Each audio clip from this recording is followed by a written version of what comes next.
Coming up on today's edition of the Locked On Eagles podcast, we're going to recap the first practice of Philadelphia Eagles training camp in 2023. All that and more on this Wednesday edition of the Locked On Eagles podcast.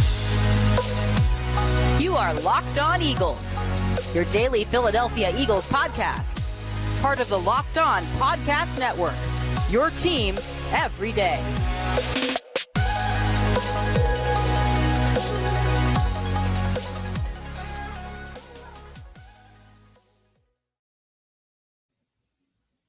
Locked On Eagles, your first listen each and every day. Welcome into the Locked On Eagles podcast. As always, part of the Locked On Podcast Network, your team every day. I'm Louis DiBiase, joined as always by Gino Camilleri. Today's an exciting edition of the show. We are officially kicking off the 2023 season. Today was the first day the players were out on the practice field at the NovaCare Complex. So, of course, we have our takeaways from practice, some comments from head coach Nick Sirianni, as well as general manager Howie Roseman, talking a little bit of Super Bowl hangover, their approach to make sure that doesn't affect them in 2023, all that and more. And today's show is sponsored by eBay Motors. For parts that fit, head to eBay Motors and look for the green check. Stay in the game with eBay Guaranteed Fit. ebaymotors.com. Let's ride. eBay Guaranteed Fit, only available to U.S. customers. Eligible items only. Exclusions do apply. Gino, yesterday on the show, we were talking about some potential standouts from practice this year. It doesn't have to be a star from last year like Devontae Smith or A.J. Brown. It could be a second teamer, a third teamer, a rookie, someone competing for a starting battle. And two guys that we mentioned, and a lot of them we said were going to be in the trenches, right, on the offensive and defensive line. We talked about Jalen Carter. It looked like instantly right away the Eagles' 9th overall pick that had no business falling that far was popping at practice. It looked like he had a sack against the first team. A sack, take it with a grain of salt. But Jason Kelce said in his press conference he didn't really want to point out any winners from today, and then went on to talk about Jalen Carter. So it sounds like Carter was as advertised. I wish I could have saw it. I cannot wait to see this kid in the preseason.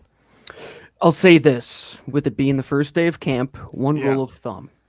Don't overreact to a single highlight of a single 10-second video of a single day of practice. It's hard not to, though, man, especially when it's a rookie. No, this isn't for you. No. This is just more for the whole Twitterverse and how you approach this. What I like to do is at the end of the day, I follow all the beat reporters. They usually put together a spread of what happened during the practice and compile those notes, and you can kind of get a good idea of what players caught certain guys' eyes, and Jalen Carter was one of those guys, Lou. And it sounded like from everybody. Yeah, it's exciting when the rookies are the talk of the town, right? And Nolan Smith with his personality, I'm sure he's going to light it up soon. And those second-year guys, the Jordan Davises, the Nakobe Deans, they're going to be lighting it up time and time in practice again. And it's good to see the vets and the young guys out there playing well, Lou, and some surprises that you see. Tyree Jackson, this guy continues to make plays every single training camp. It looked like he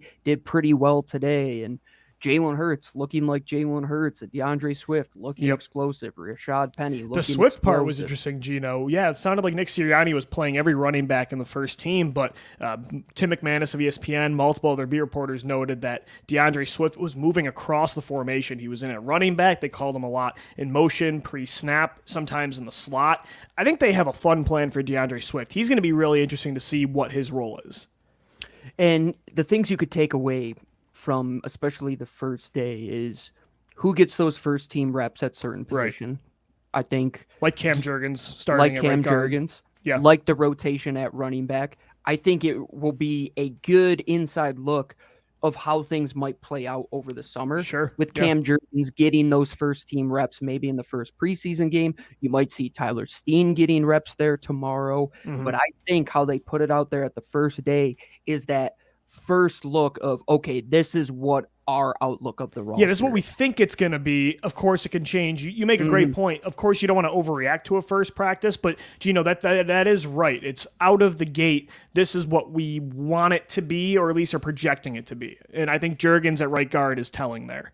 Absolutely. And DeAndre Swift, getting him involved in the screen element of the game. And you saw Rashad Penny taking goal line touches. So those little hints of what they might do with these players gives you an inside look to find their roles. So don't just find those clips of guys making great plays. Yeah, go and watch them and enjoy them, but do the research, read what these beat reporters are seeing. Those are our only inside look to camp. And you really have to take away anything that you can. And the easiest takeaway is personnel, what guys are out there in groupings. You look at the safety grouping right away. It was Reed Blankenship and Terrell Edmunds. Then it was Kevon Wallace and Justin Evans. And then Sidney Brown was on the third team. So that's another thing you can't overreact to. Sidney Brown being with the third team. The rookies are going to go out there and line up with the third team in the first practice. Don't overreact to that as well. There's going to be a lot of moving and shaking, but today is a good. How good is this team on paper? What is our outlook on paper?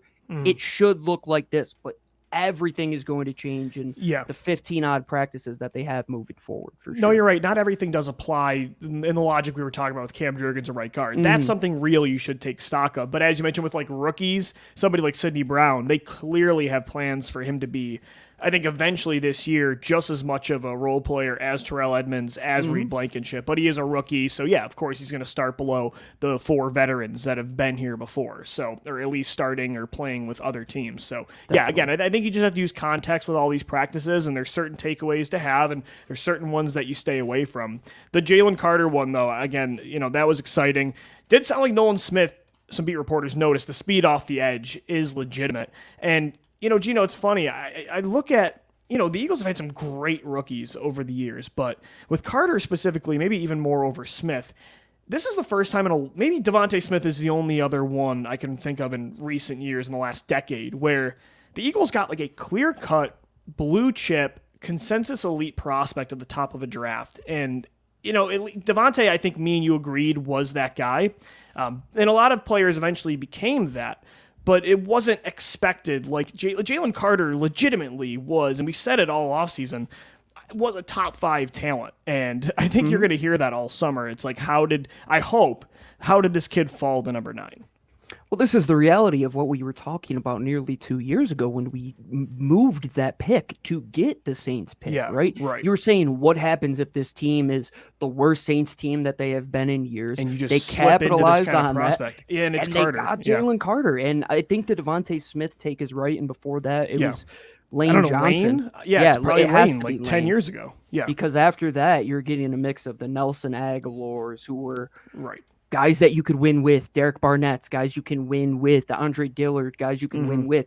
You're looking at a Jalen Carter, a Devontae Smith, a Lane Johnson, guys that you can win because of, not just for now, but for a long time. In the Eagles, coming off of a Super Bowl where you lost by 3 points and put up arguably the best offensive outing ever. Well, what did you do? You turned around and got one of the better defensive prospects in this class to match him with Jordan Davis, who is going to take on a bigger role, Nakobe Dean, and those guys were talked about in the press conference with Nick Sirianni and Howie Roseman and how important they are going to be moving forward. And that's just what you have to continue to do, Lou. And that's what Howie Roseman has really done well at, not overthinking himself.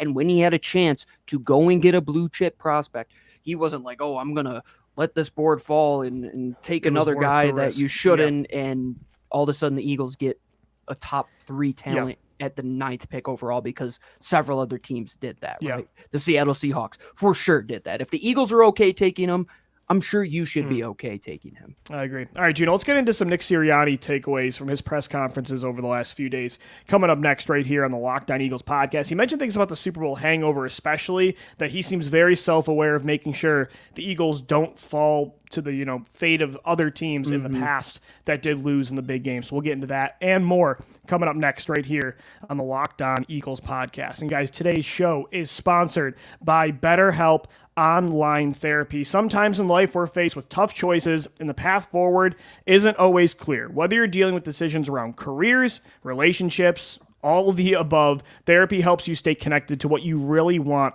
while you navigate life, so you can move forward with confidence and excitement. Trusting yourself to make decisions that align with your values is like anything. The more you practice it, the easier it gets. I've been using BetterHelp now for a few months. It has totally changed the way that I go about life. I do it in the convenience of my home, right after a podcast, right after work. If you're thinking of starting therapy, give BetterHelp a try. Again, like I said, it's entirely online. It's designed to be convenient, flexible, and suited to your schedule.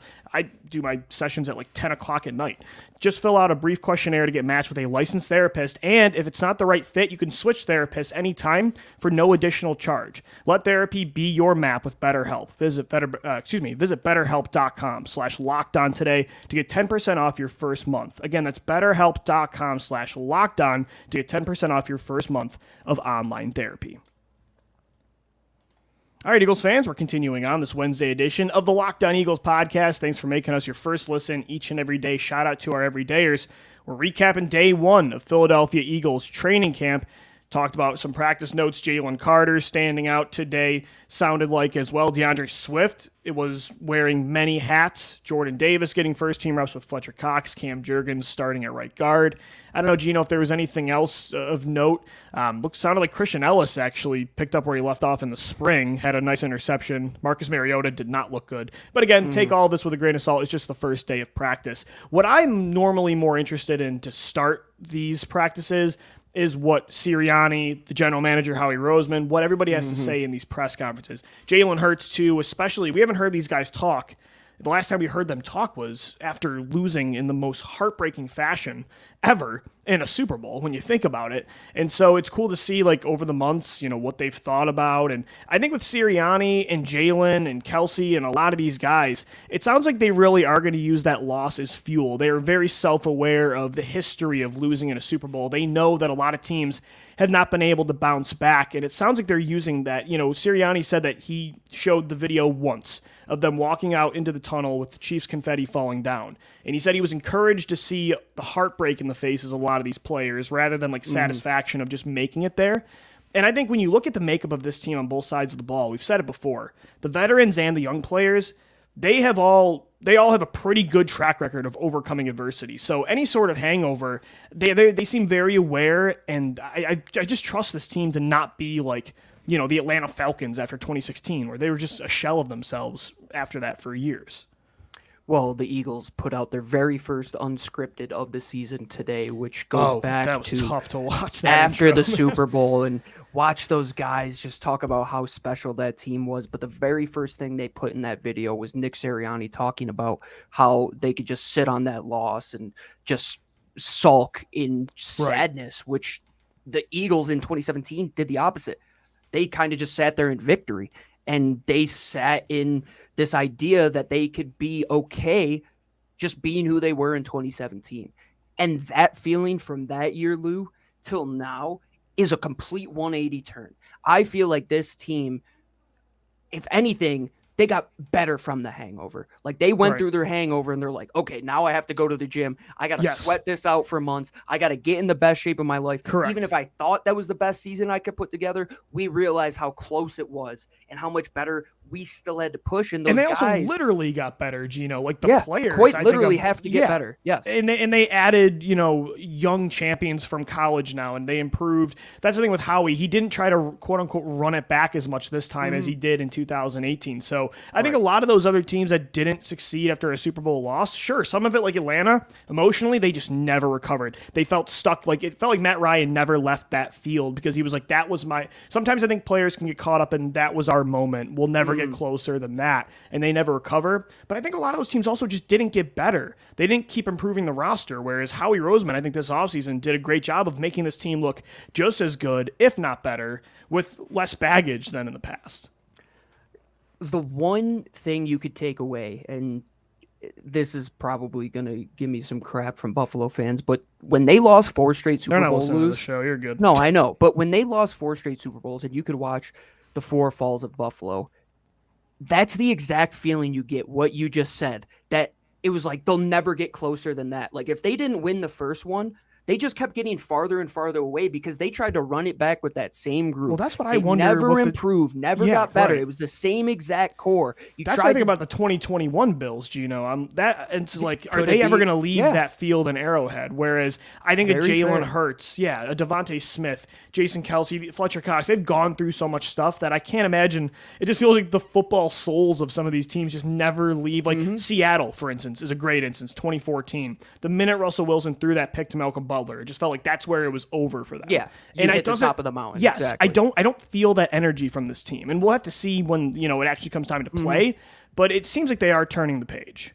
And you would have to believe that the same conversation that we're having, Jason Kelce is bright enough to sit down and talk with his brother and the guys around him. And were we ever going to get back there? Do they have that same feeling that was that the pinnacle?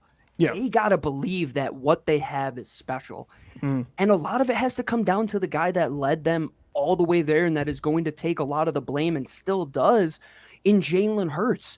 Because if that guy, number one on the roster, is working harder than he did last year in a season where he should have won the MVP. If he wins that game, he probably wins Super Bowl MVP. Oh, yeah. He was right there. And he has been in that spot so many times, going back to how you originally started this. How often this team has overcame adversity. It's the young guys. It's the veteran. It's a mix of all of these guys who have overcame their own individual battles to get to the precipice of one of the best teams ever and come up 200 feet short of summiting Everest, right? They want to get back to the top of that mountain. And I don't think Lane comes back. I mean, I don't think Fletcher comes back. I don't think BG comes back. I don't think Jason comes back. If that's the sentiment that last year was the best that they are going to get. And they could have walked into the sunset in 2017 and said, that's the best. But these guys believe in themselves and they believe the guys next to them. And that's the one thing I took away from the unscripted was what Lane Johnson said. Like, don't play out of fear. Like, they can't be fearful going into this year that they might not get back there. You just have to play for the guy to the left and right of you. Yeah. You just want to play to be the best person you can. This team's very good at just simplifying things. Jalen, and he keeps it simple. Bingo. No, that's a good point. I think this team is very good, and they've been doing it since 2021 when they were 2-5. Their head coach started this with the flower comment.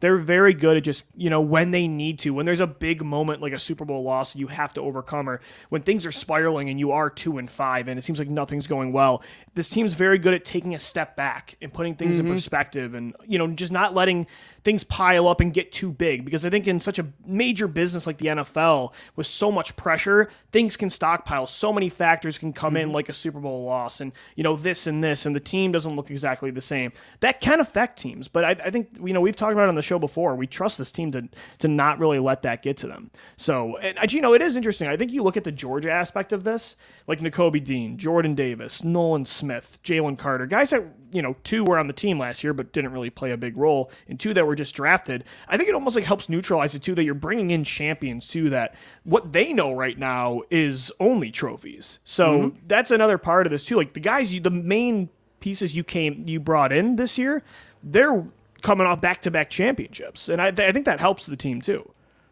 It's almost like going back to like the dream team days, right? Not of the Eagles, but of the legitimate NBA dream team, where those guys brought in the collection of the best athletes ever, right? And every day they were getting better because they were going against the best person across from them.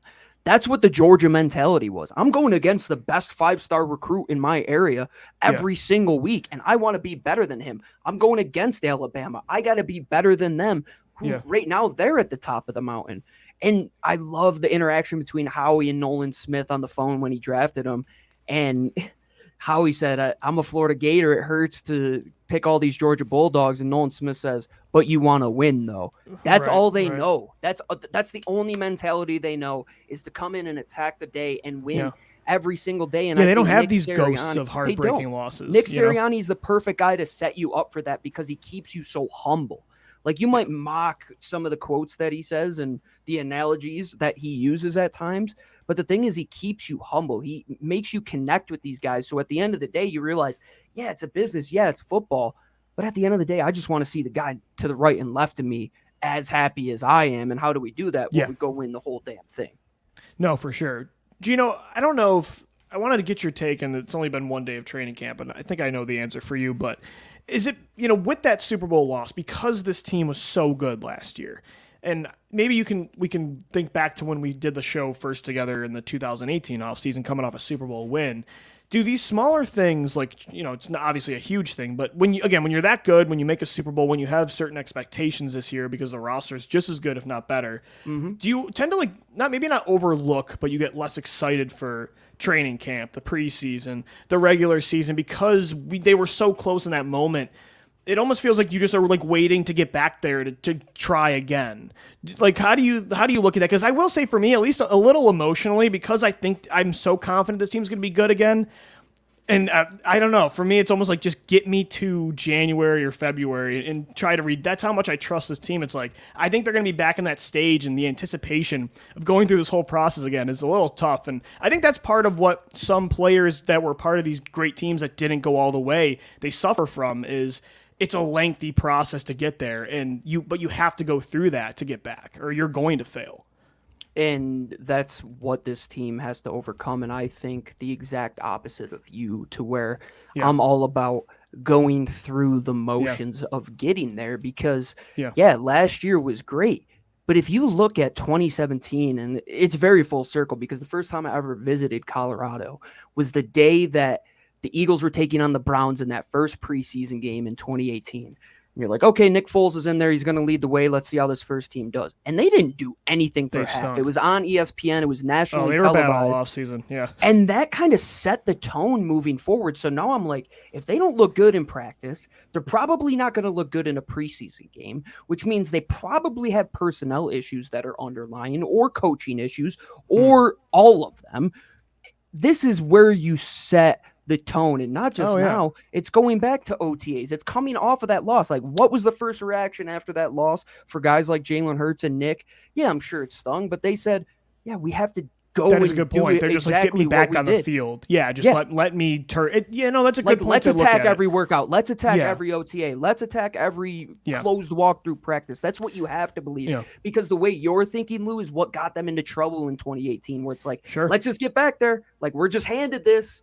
You didn't earn it. You didn't get it. And even in 2018, you didn't earn it, because you earned it in 17, and things don't carry over unless you're the New England Patriots, where you deserve to have that mentality where it's like, we've been here 6 times, 12 times, whatever it is. That's our season. For the Philadelphia Eagles, a team hasn't won the division back-to-back years in nearly 20 years, Lou. Right. So you haven't earned anything up until that point, and that's what you have to walk into camp every day. And the message that Nick Sirianni and the Leadership Council and Jalen Hurts, all of them are sending, is that we have to get better than we were last year, because that wasn't good enough, as good as it was. Sure. Interesting stuff, Gino. We'll continue to recap training camp and other practice. Tomorrow we'll have a show after for everybody. Also a podcast on Friday. We're back daily, Monday through Friday, right here on the Locked On Eagles, part of the Locked On Podcast Network, your team every day. Until then, though, we're going to sign off. For Gino Camilleri, I'm Lou DiBiase, signing off. Shout out to our everydayers, Monday through Friday. We'll be back tomorrow for a Thursday edition of the podcast. As always, thank you for downloading. Thank you for watching and listening. And let's go, Birds. Fly, Eagles, fly.